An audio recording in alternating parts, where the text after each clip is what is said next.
Hello, good morning, everybody. 10:37 a.m. here in Scarborough Bluffs, out here in the area of the GTA in Ontario. And this is daily vlog number 17. And I realized that I wanted to balance my numbers out so we could get to exactly 640 total videos here on the triple Mikey Sue's playlist.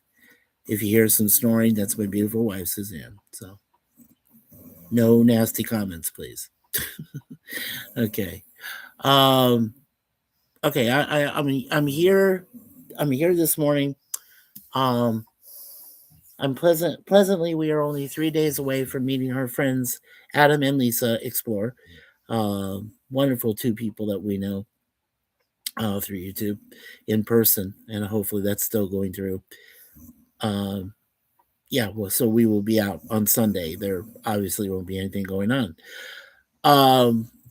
What I'm aiming to do is do 2 webcams in a row, but not the second one until later on tonight, because it might become a live stream. We'll see. Already, we have seen myself and both Crazy Horse and Alice, his wife, and of course Jim's Landscape, Commodore Productions 01. We have all seen all 10 episodes of the new Star Trek Starfleet Academy. And I am the first to say I pleasantly enjoyed all the episodes. I didn't think they were woke at all. I think, okay, what I want to say is I think that each one had its own unique attitude about it, had its own unique quality. And I think I averaged a B grade on pretty much every single episode. So a B grade for the overall series, I would say. Okay, but however, that being said, I have not covered the last 4 episodes here on a quick review. So what I'm going to do is actually just, okay, for now, I'm just going to do this one webcam so I can cover those last episodes, 7, 8, 9, and 10, real, quickly. And then after this weekend, then my last video, I don't plan on adding anything else that I know of, because right now I'm at 36. Suzanne and I on liked videos, we're at 3,600. Yeah. And like I said, we're just trying to balance out our numbers to get our views up there. We do have 86 wonderful family extended members, not just subs to us. We have 107 videos alone on this channel, so this should become 108. And our numbers, as far as viewership numbers, have been going pretty well. We've been averaging close to over 1,000 views each, over a period of time from the other videos that we've done. Not this one, obviously, but we do average close to about anywhere from 50 to 100, right in that number. So that's not bad. That's pretty good for views of these particular channels. Yeah. So let me go ahead and, because so far, according to IMDb, I have covered episodes 1 through 6, but I have not covered 7, 8, 9, 10, which I'll go ahead and do now. But we will eventually. And I just saw the Dune trailer for Dune Part 3. Yikes. Okay, I'll have to rewatch that myself sometime. Anyway, yeah, so let's get to Starfleet Academy here.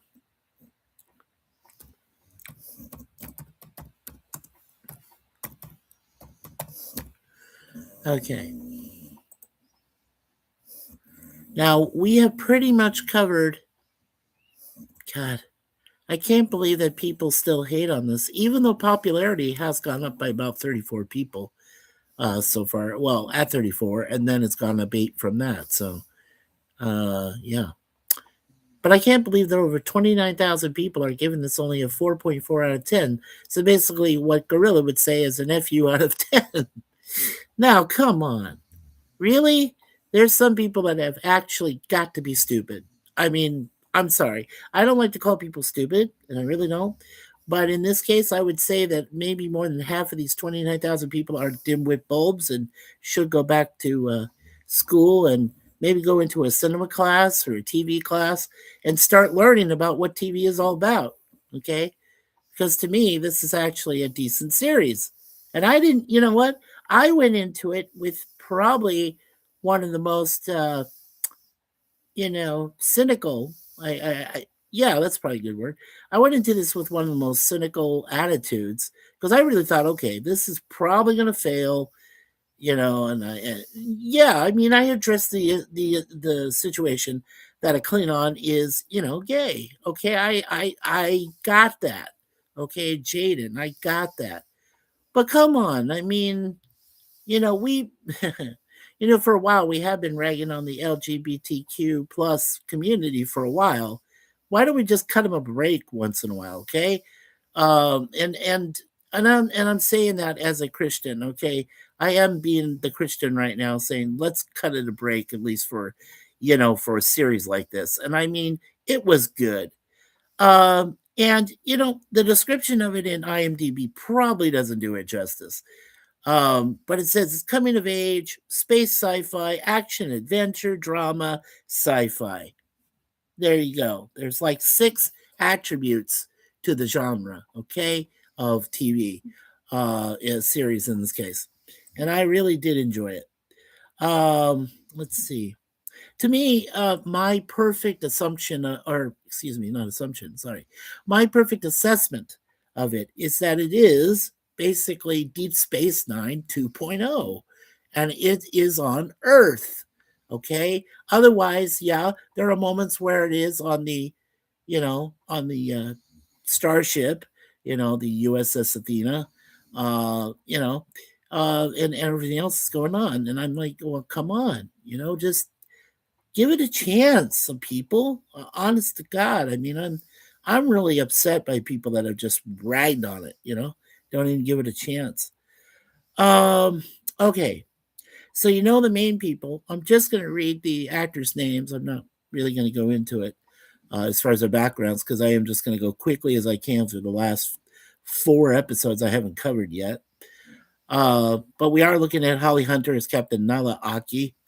Then we're looking at Sandra Rosta, Caleb Muir, Kareem Diane as Jaden, yeah, Krog, the Klingon.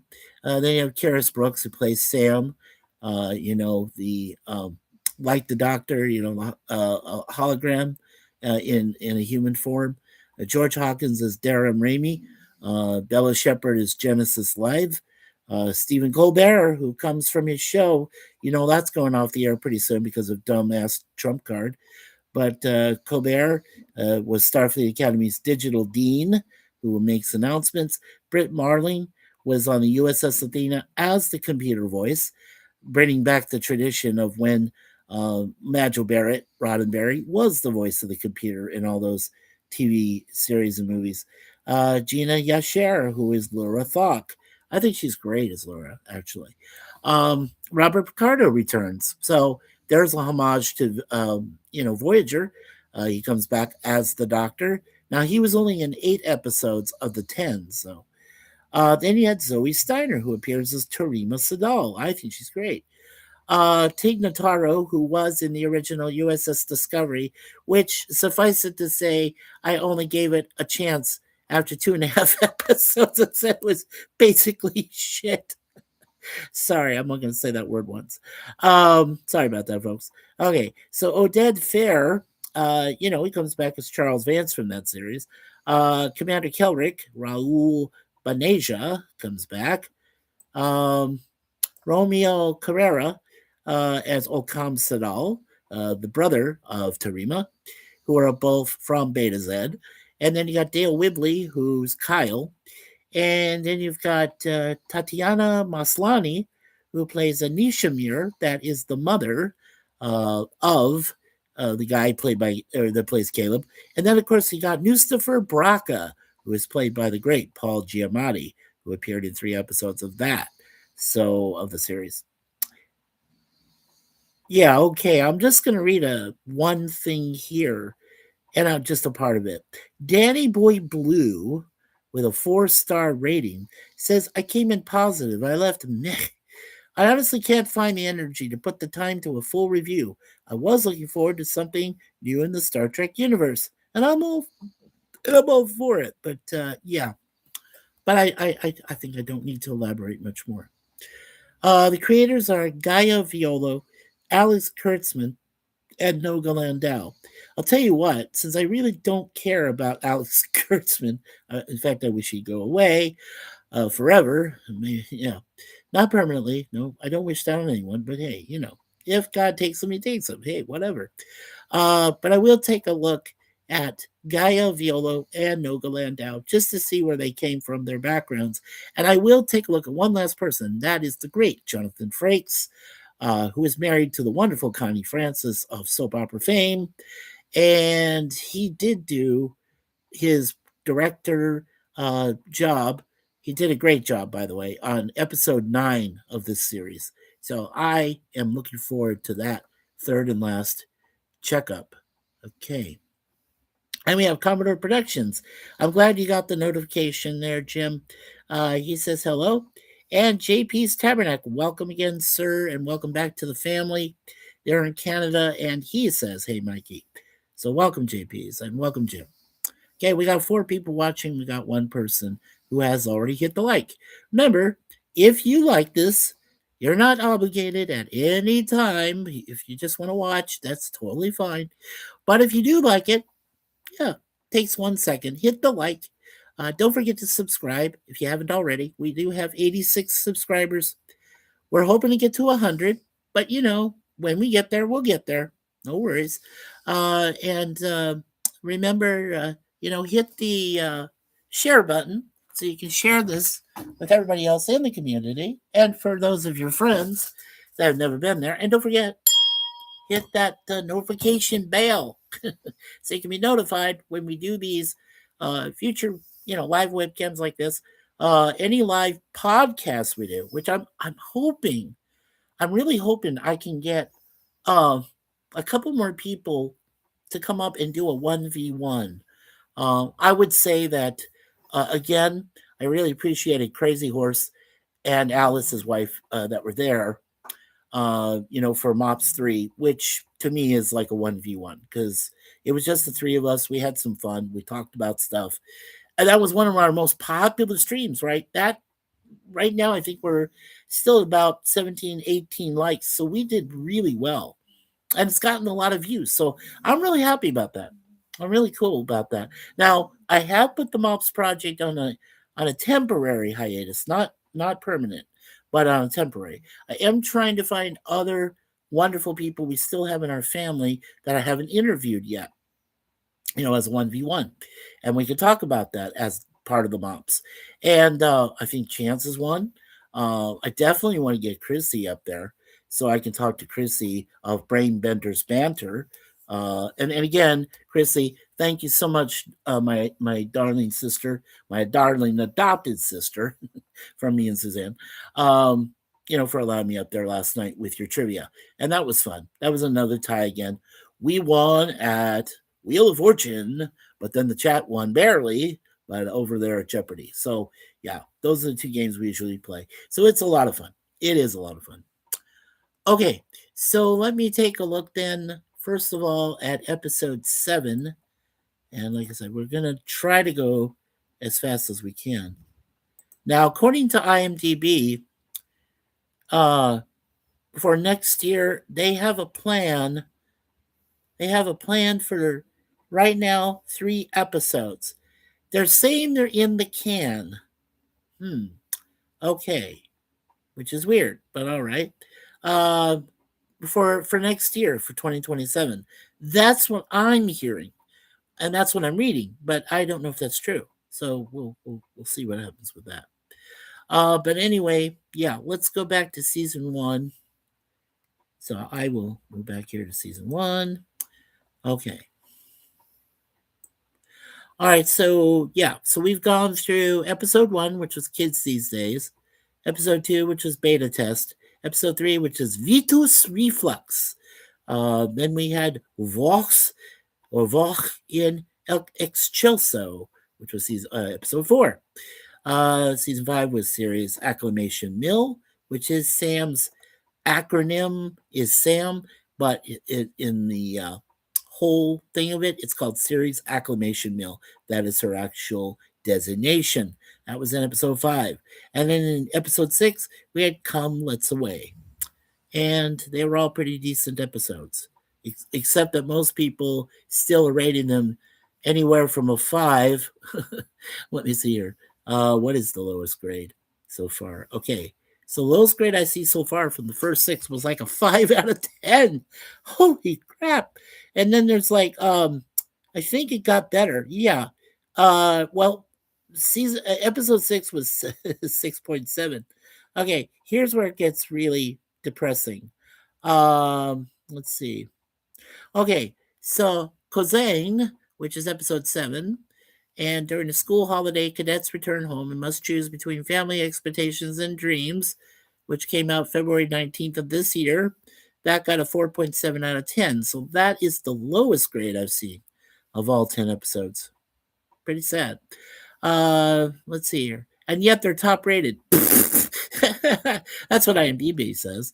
Let's see. The Life of the Stars from episode 8 got a 6.2 out of 10 from over 2,400 people. The other one over 2,700 people. And you know, it premiered every Thursday. So February 26th on this one. And that was about a visiting instructor that forces the cadets to face the emotional realities of serving in Starfleet. And then, of course, this was my favorite episode of all 10, of course, because it featured Jonathan Frakes, right, that directed. But then I'm like, what, you know, now people were generous. They did give him a 6.8 out of 10. And okay, so that's close enough to a C for me. I liked it. And it was called 300th Night. And as the year ends, Caleb must choose between the life he wanted and the life he's built at Starfleet Academy. And Nala Aki, played by the great Holly Hunter, I really love her. She breaks protocol to keep her promise. Okay, so, and that, like I said, it was directed by Frakes, so it's actually was good. Thursday, March 5th. And then finally, back here on March 12th, which is about a week ago, today, season 1, episode 10 was called Reuben Khan, and that's an old enemy's return, which of course was Mr. Abraka, played by Paul Giamatti.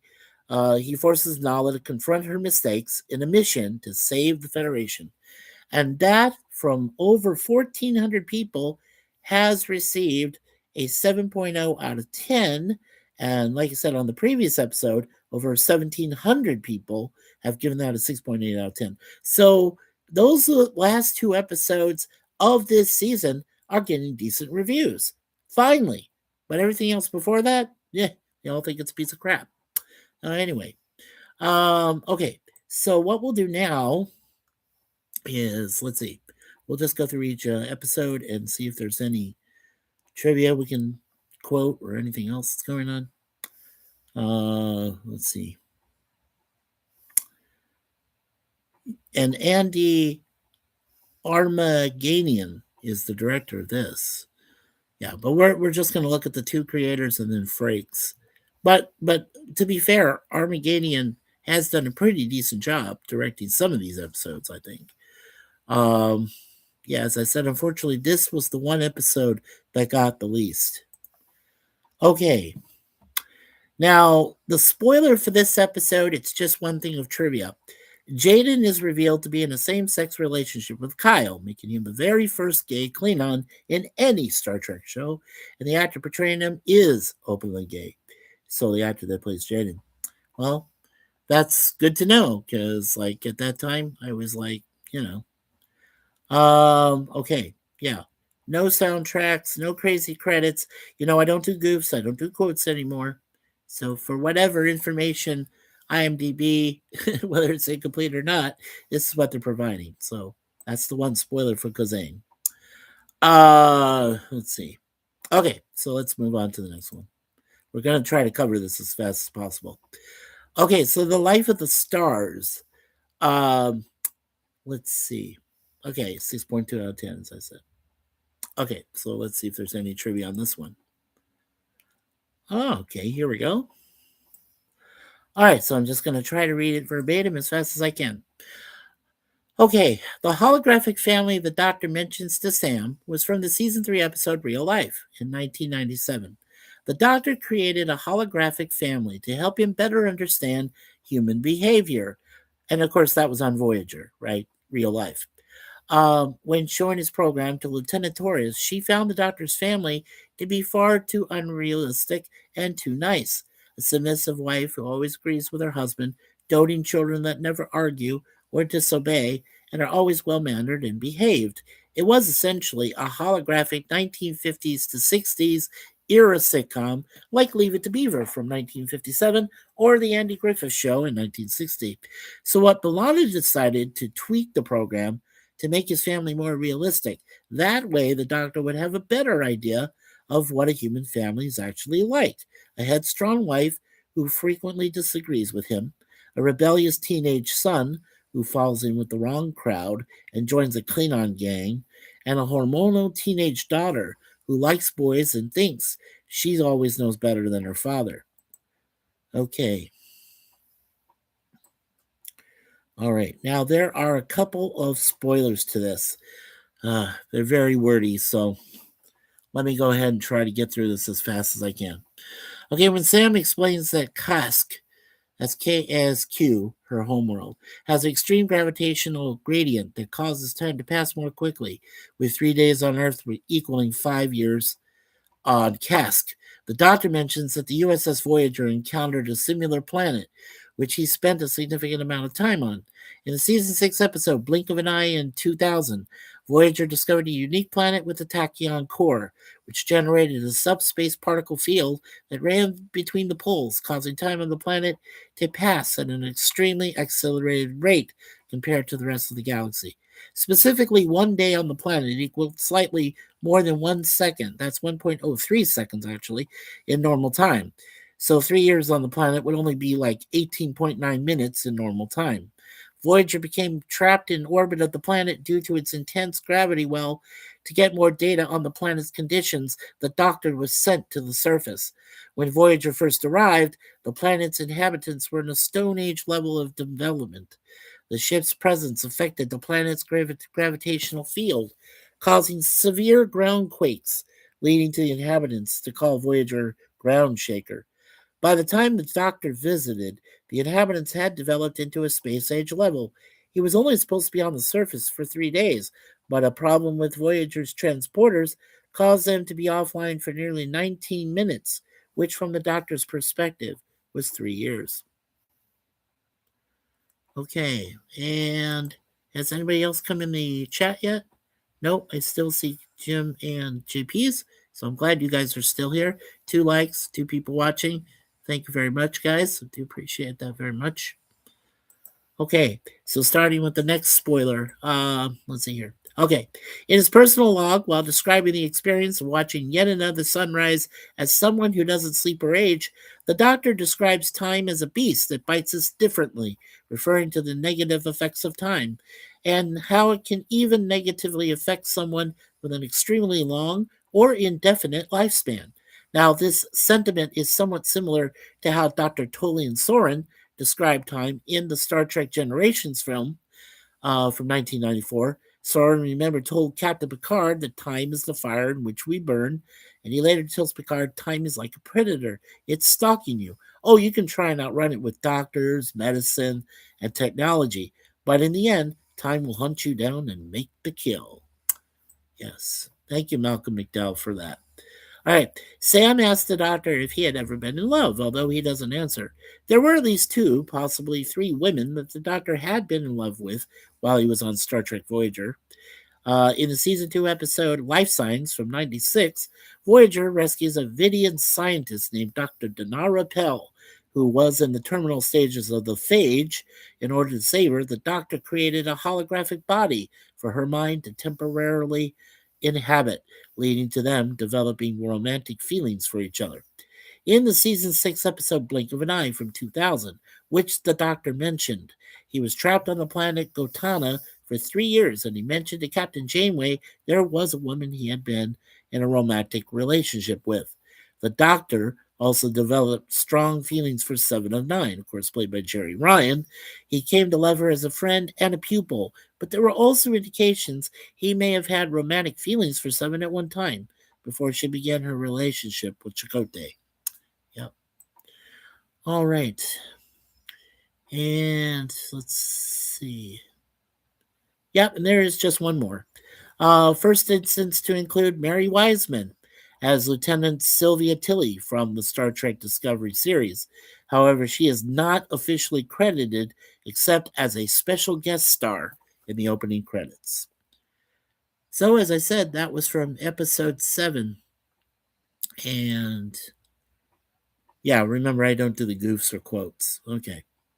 And I don't see any soundtrack. And of course, filming and production, of course, done there at Paramount. So that's obvious. Okay, The Life of the Stars. All right, so that was episode 8. Okay, now let's get to my favorite one, which is Jonathan Frakes. There he is. Okay, so let's take a look at the trivia for this one. Okay, there is just one. At the 25-minute and 12-second and at the 46-minute and 2-second marks, a character that strongly resembles Morn from Star Trek Deep Space Nine series appears. Just like Morn from DS9, the character doesn't have any lines. That was a very, you know what? I'm so glad that Frakes brought him in, even for those 2 times he appears. I think it's kind of a nice homage to DS9 itself and the greatness that came from Avery Brooks and Nana Visitor and Armin Shimmerman, among others, Michael Dorn, Terry Farrell, you know who I'm talking about, but everybody there. And of course, Colm Meaney, right, playing O'Brien. And then Alexander Siddig, who plays Dr. Bashir. So yeah, I mean, just a great homage, even for just a couple brief moments there. Alrighty. Yep, there's a few goofs, but I won't read them. So okay. So that was episode 9. Yeah, that was a great one. And let's take a look at Jonathan Frakes while we're here. As I said, we'll take a look at him. We'll also take a look at the 2 other creators besides Kurtzman.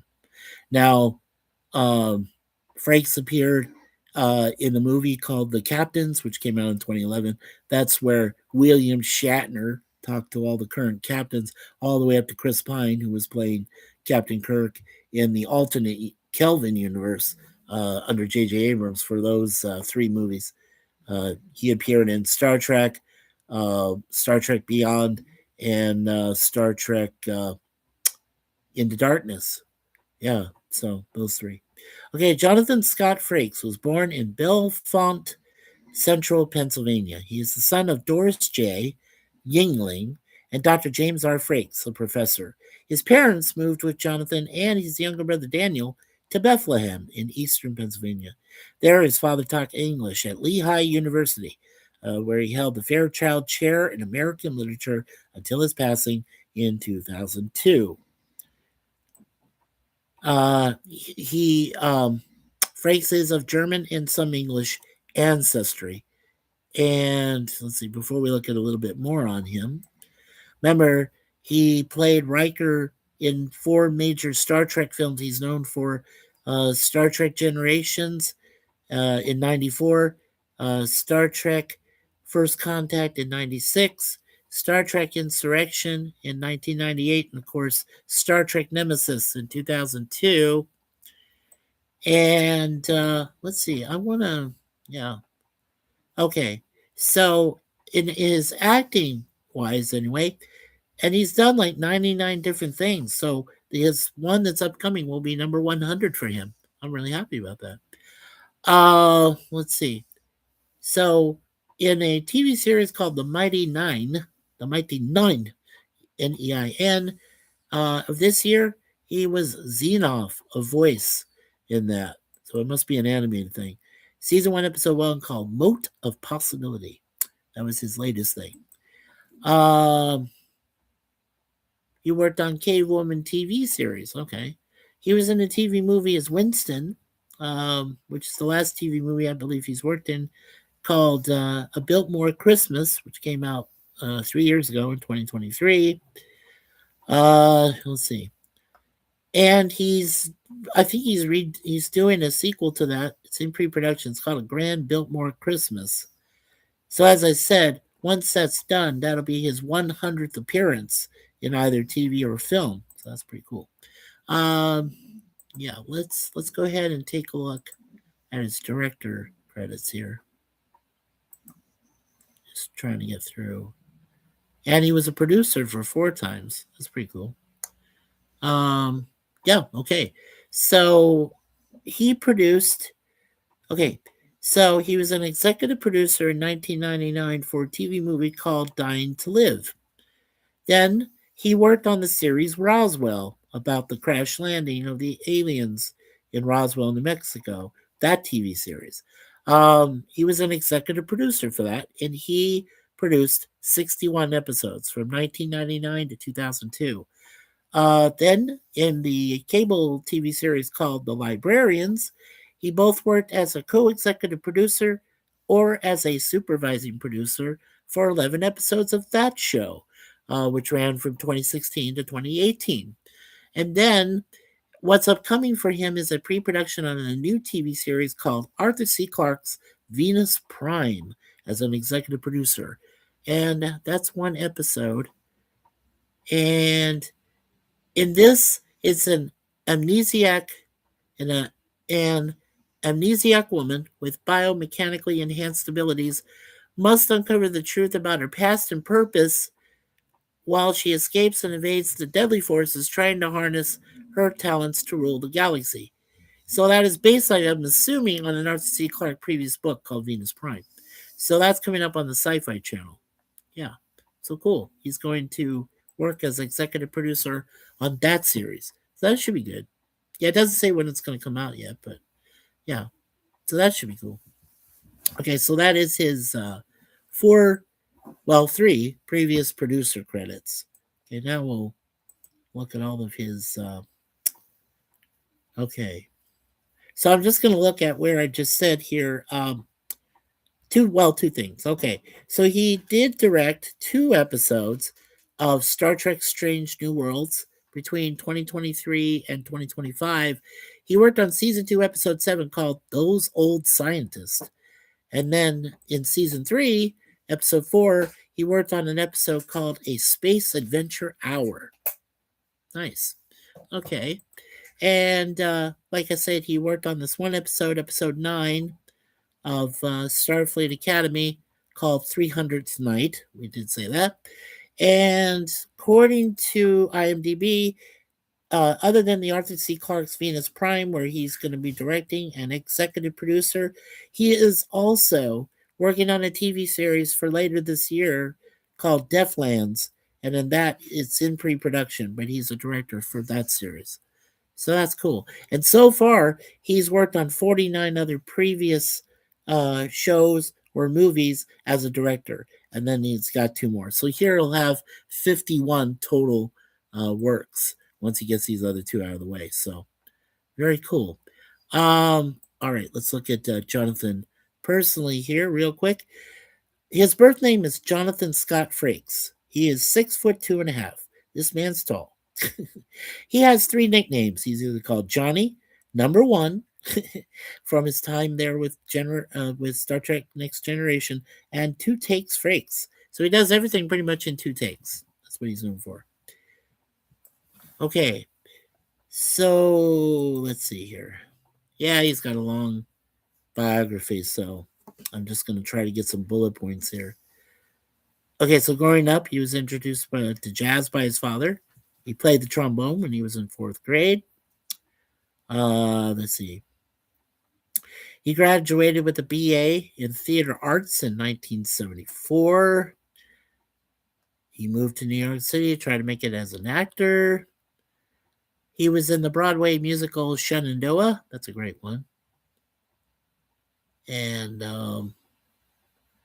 he used his body as a body double for Captain America for Marvel Comics in the early comic days. He did appear on the soap opera The Doctors as a Vietnam veteran Tom Carroll from 77 to 78. And of course, he did guest star on a number of shows during that time. He appeared on Charlie's Angels. Yeah, I do remember that once. Fantasy Island, Barnaby Jones, Quincy, Medical Examiner, Highway to Heaven, The Waltons, and The Dukes of Hazzard. Okay. And then he did appear in a primetime soap opera, another one called Bare Essence. He got the part of Stanley Hazard in the Civil War epic North and South, Book 1. Yeah, 1985. That's awesome. And then, after he spent about 6 months filming all over the southern United States, he and his co-star Jeannie Francis, they fell in love. Now, he had met her 3 years before when they both starred in Bare Essence. And during that time, he and Jeannie didn't have much to do with each other, but other than his making fun of her hair, according to her, however, 3 years later, they were an item. Okay, and then he went to an audition, and after 6 weeks and 7 auditions, he did win the role that would bring him worldwide fame, that of Commander William Riker on Star Trek The Next Generation. At that time, he and Jeannie announced their engagement, but they had to postpone their wedding twice because the job, but he was finally married in the first season hiatus on May 28th, 1988. All of his co-stars from the Star Trek the Next Generation series did appear at the wedding. He also had creator Gene Roddenberry there. And he helmed 8 episodes in all. And then, so he directed 8 episodes of the Next Generation series. And then he was invited to direct on the Next Generation spin-offs, Star Trek Deep Space Nine and Star Trek Voyager. Now, the day after his 42nd birthday, on August 20th, his son, Jameson Ivor, I hope I'm saying that right, Frakes was born. Jameson was named after both his grandfathers, the late James Frakes and the late actor Ivor Francis. Yeah, that was Jeannie's father. And Ivor Francis was a great actor. Oh my gosh, he appeared in so much good stuff. Jonathan did turn work, staying at home, raised some of his wife, and he did a few guest appearances. And in 96, he was announced he was going to be the director of the next Star Trek film, Star Trek First Contact, in 96.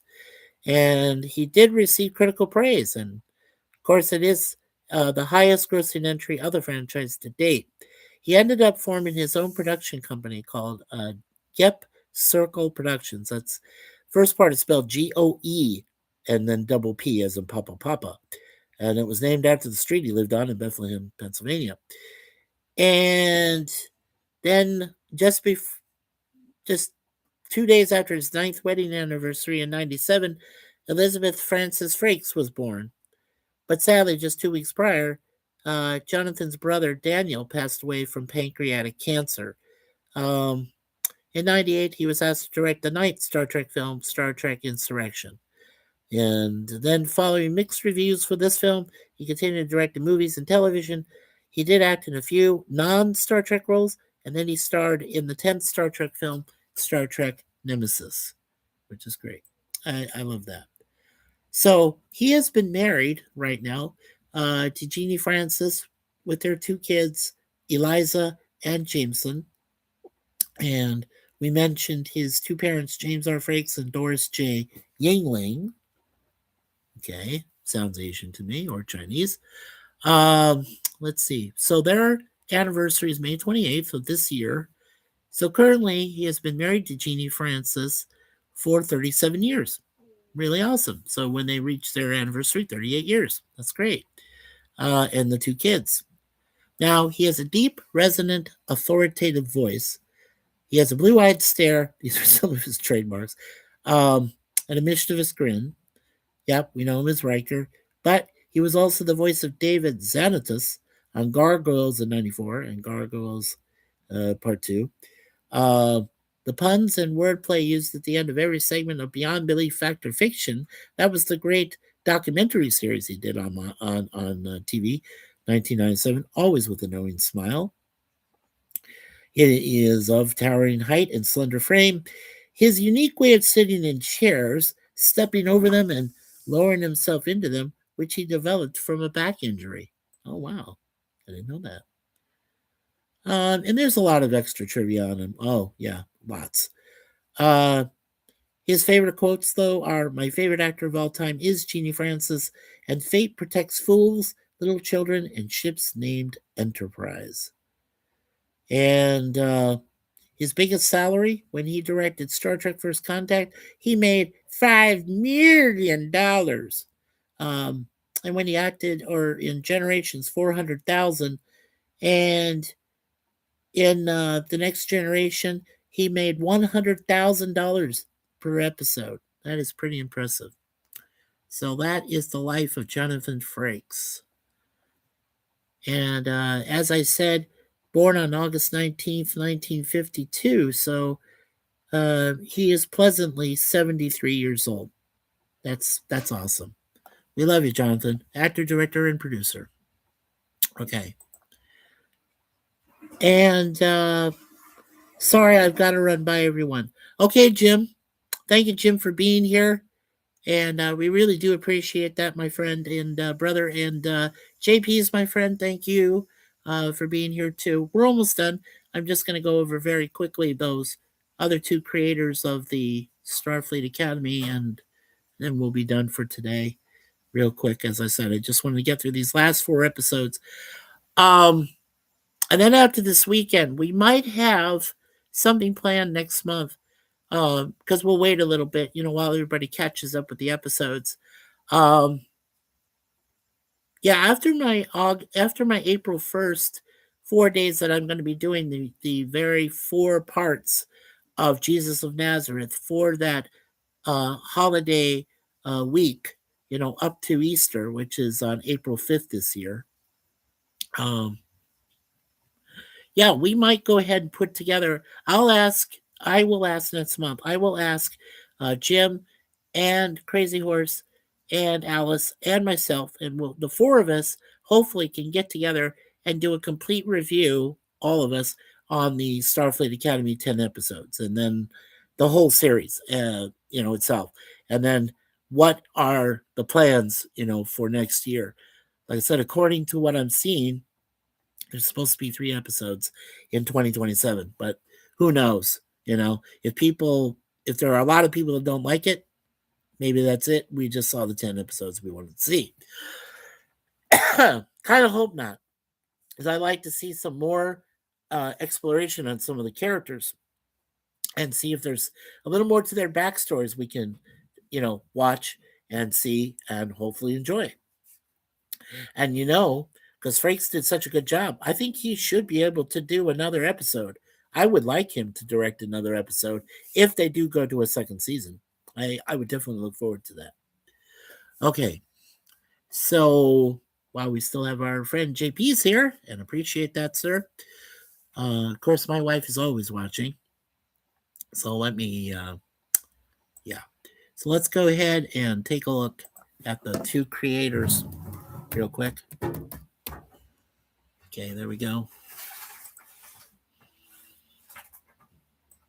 Okay, so like I said, I'm sorry. I am partial to not really talking about Alex Kurtzman. He has not done a lot of good work at all with Star Trek anything, to be honest. Anyway, yeah, we did talk about Paul Giamatti and Holly Hunter, of course, and we did talk about the actor Sandro Rosta, and we did talk about Carrie Sprooks, who plays Sam. She is one of my favorite actresses on the whole series. I really loved her. Yeah, she's cool. African American actress, but she's just very good. Yeah. Okay, so the first creator of 2 we're looking at is Gaia Violo. And Gaia Violo is, of course, not only known for Starfleet Academy, but in 2022, the writer-producer worked on In From the Cold and Absentia in 2017. And she, of course, wrote all 11 episodes for Starfleet Academy until next year. So she's going to write the next one coming out next year. In From the Cold, she did work on 6 episodes as a writer for that TV series in 2022. 2019, she worked on the TV series Blood and Treasure as a writer. She wrote 10 episodes in 2019 for that. And then in absentia, writer creator, she worked on 30 episodes of that TV series from 2017 to 2020.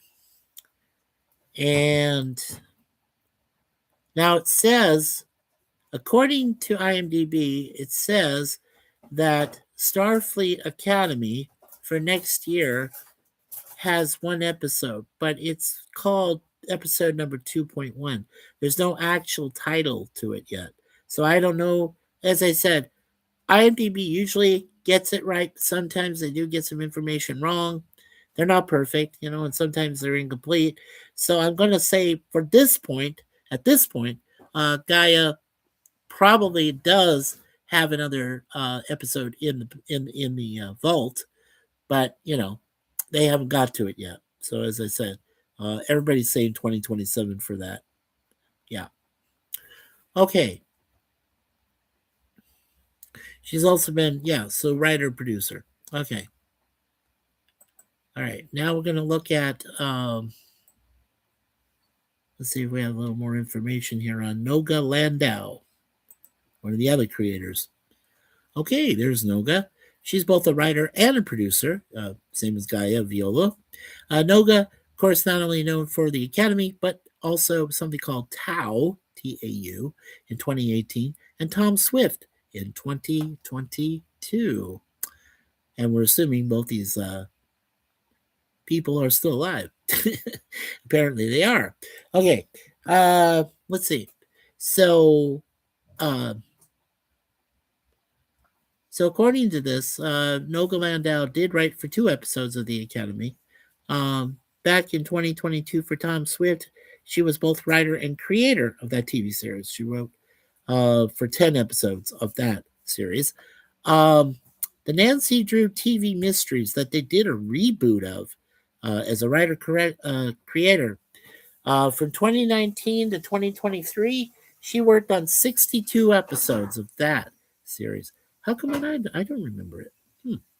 I remember the earlier Nancy Drew and Hardy Boys Mysteries from like way back, but they must have just done a reboot of Nancy Drew, and wow, 62 episodes. I'll have to look that up. I'll have to go check that out, I think. And then in the movie Tau, Tau, from 2018, she was the writer of that movie. And the last thing she did work on before Academy, was the Nancy Drew TV series. That is weird. Yeah. She developed it, she wrote it, and she did the teleplay. That is interesting. Oh, if there's one series you do remember, I believe it's called The Magicians, which came out 2017 to 2018. It says that she wrote for television for the TV series. She was the story editor, and she did that for 15 episodes, like I said, for 2017 to 2018, called The Magicians. Oh, that's pretty cool. And then she did work on the script for a movie called The Haunted. It was a TV movie back in 2017. So those were her writing credits for that.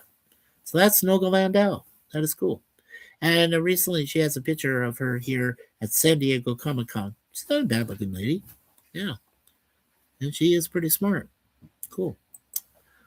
Alrighty. Well, I think we have All right. Well, it was good to see you, Jim, as I said, and still good to see you, JP. So I'm glad you're here. Okay, so we're gonna finish up here in a few minutes. Okay, so that basically covers all of my coverage of all 10 episodes of Star Trek Starfleet Academy. And despite how many people in the world, in this case over 29,000 people, as it says, of course, maybe more than half have said it's woke, it's terrible, all this other stuff. Well, you know what? The thing I learned when I was in cinema class in college, well, community college, still college. Anyway, the one thing I learned is that as a critic, you have to be able to delve into a series or in a movie or anything like that, just dive into it, It's it's an exploration, it's an adventure, it's a journey, and when you're done going through all of that experience, life experience, then you can comment on it.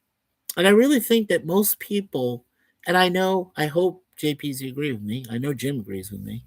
And I know my wife agrees with me, obviously, uh, everything. Um, you have to be able to see the movie or see the TV series or a mini series, you have to be able to, or listen to a song, right? Even though you may not like the artist at all, or just tolerate them, but listen to a song, things of that nature. Um, and it does give you a better perspective, a wider perspective, so to speak, of what you're, going to comment about. And I think that's something that's sorely lacking a lot on YouTube nowadays. Now I do see some of us that are very, fluent in different genres, gaming, things of that nature, because they have actually played the games. Like my wife is on Minecraft, and talks to people in Minecraft, so she's getting that experience. Um, and I love my old shows, I love my old movies, my old, you know, uh, music and things like that. Hello, Kevin's Theme Park Adventures. You just caught me, sir. I'm here for about another 10 minutes or so, and then I'm going to head on out the door. I need to get some rest. I need uh, to try to rest up. I need to finish out at least our playlist Suzanne and I created. So I have to go through all that today, or at least before Sunday, because we're going to go visit Adam and Lisa. That's Travel with Lisa MH and Adam, who's known as Hidden Jackpots. Yeah. And Kevin says, "Hey, Mikey. Hey, Jim. Bye, Jim." Waving. Okay. Yeah, and your family is still doing well, sir, I assume. I assume they're doing okay, Kevin. Yep, Kevin H. Yep, our new friend there on Facebook. It's good to know you, Kevin. I'm glad that you have a great family that supports you in everything you do. And that's wonderful. That's a great thing.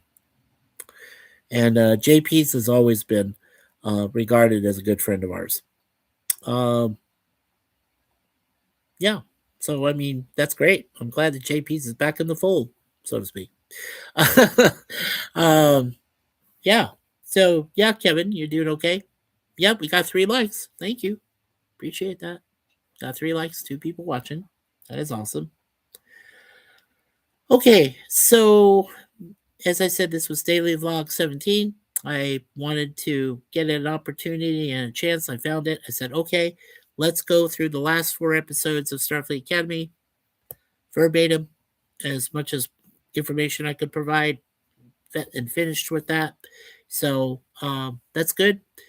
And like I said, sometime next month we will try to get together our select panel, you know, to go ahead and cover the entire season one of Starfleet Academy. We'll talk about it, and we'll each give our own impressions of it. I already know my grade; it's a B straight up, 8 out of 10, or 4 out of 5. Yeah, that's how I evaluated it. Brought it all together. Yeah. Now, I'm not going to lie to you. There were a few episodes that were very questionable. Yeah, I mean, and just not, maybe not all there. But you know what? As I said, you've got to look at the overall product, right? You just have to go through it and take a look at everything and look over everything, read about everything that you can. And as I said, I just came out with a B grade. That's it for the whole series. Yeah. And I am looking forward to a season 2. I am. If that's in the cards, we don't know, right? I mean, there's so many acquisitions, there's mergers, there's all sorts of things going on. Oh, awesome. Okay. Kevin says okay. And yeah, I'm doing okay. Awesome, Kevin. That is awesome. And hello, Mike. Say ha. Hey, Mike, we're almost done, but thank you, my brother, for coming in. Please do a rewatch of this episode if you can. Some good information there. Mike, say hi, my brother from Sweden. Waving to you and giving a thumbs up. Thank you, Mike. Love you, brother. Um, yeah, Kevin says, I just rewatched Chrissy's game night live stream last night, and it was a tie again. Yes, sir, it was. Once again, once again, our Wheel of Fortune domination continued, but then you guys came back strong and beat us in Jeopardy. So, yeah, I like the concept. You tell me, Kevin, do you like that it's kind of smaller, right? There's not so many, uh, category. Well, you have the same number of categories, right? But you don't have as many questions in each category, three per. I think that's great. I think what Chrissy is working on is something that should remain viable. I think it's good. I think it's good for what she does. And 10 rounds total, each both the panel and chat each get 5 turns. Yes, yeah. Unless unless Moose Man says it's rigged, it's rigged. Reminds you of somebody you used to know or still know, right? Thomas Potts. Rigged, rigged. Yeah, right, Kevin. Yeah, I know. It was going to be a tie again. Yeah, you knew it. Yeah, I did too. I did too, sir.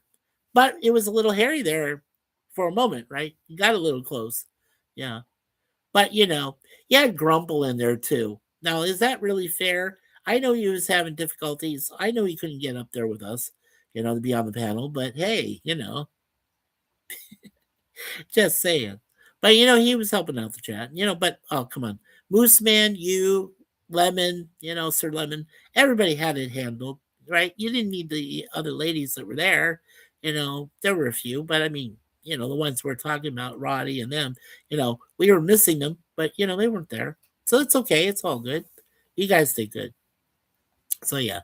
And that's what I like. I like it when it comes to a tie. I think that's perfect. I think that's perfect. That's great. Okay, so we got 6 likes. Yay! We got 3 people still watching. Alrighty.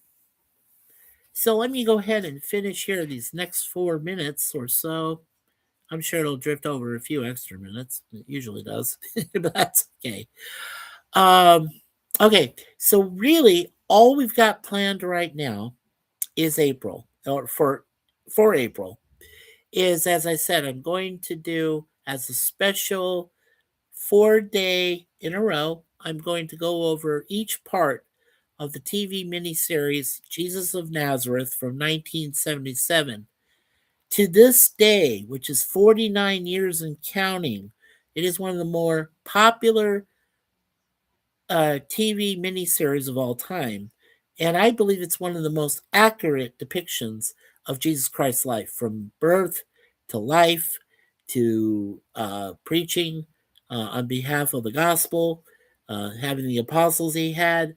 Then he goes into Jerusalem. As we know, this all follows pretty much the pattern of the Lenten season for Catholics and Christians, and the Jewish faith as well. And it goes, all the way to where he gets into Jerusalem, and then he gets accused of blasphemy and all this stuff. And of course, it's according to God's will, right? This was the destiny. This was what was predicted in the Old Testament by a number of authors there. And so, you know the story, right?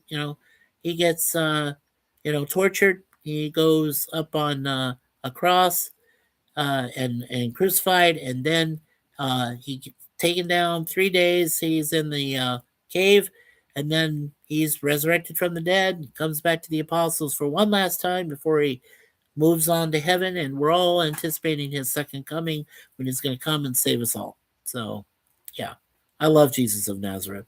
Now, there is also during that time there was, there was the greatest story ever told. That was a great one too. And now later on, about the movies The Passion of the Christ and then The Last Temptation of Christ. Well, The Last Temptation of Christ has been criticized for a lot of different things, which of course featured Willem Dafoe in that role. And then Jim Caviezel in the role of Jesus for The Passion of the Christ, which was, of course, directed by Mel Gibson. So, yeah, there's been a lot of controversy and animosity and everything else from religious groups, you name it. But yeah, I mean but that's okay. I mean, you got to have a little bit of controversy, I think, in all things. Otherwise, it's all just one sided, and you're like, yeah, whatever. Yeah. So I do believe that you need to hear it from both sides, and as I said, to me, it was, you know, like clockwork. My parents and I and my brother and sisters would all sit around the table. We'd have our food, whatever, for Easter. We would celebrate with some of our chocolates, bunnies, things like that nature. And when we knew, right, during that time, when we knew that Jesus of Nazareth was coming and we knew it was the final part with all that, yeah. So we watched, all six of us, right around on the in the living room there. It was wonderful. It was great. Kevin says, I did hear or heard that Incredibles 3 is coming to theaters on Friday, June 16th, 2028. And I'm kind of excited to watch that movie. Yeah, yeah. And I've seen the trailer for Dune Part 3 by Denis Villeneuve. Yeah, I've just seen the trailer. I think that's coming out next year, I believe. Or sometime this year. I don't know. Um, we'll have to watch it again when Suzanne and I go out to see our horror film next Friday on November or on March. Let's say November already. God, I skipped way too far. March 27th when we go out, and that'll be fun. Yeah. So yeah, I heard about that.